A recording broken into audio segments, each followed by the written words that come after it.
Hey guys, this is Brad here at Tool Tech Auto Repair. Just giving you an update on the 66 Ford Mustang 289 that we rebuilt the motor. We just got in the car, upgraded to the electronic ignition instead of point system. Get ready to crank it up now, first time.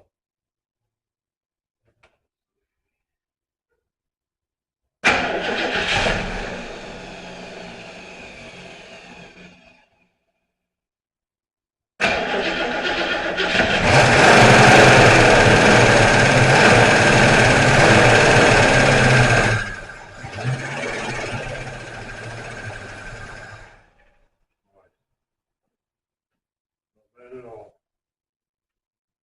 A little bit slack timing, just cover a little, should be ready to roll. Well, y'all have a good night. Talk to y'all next video.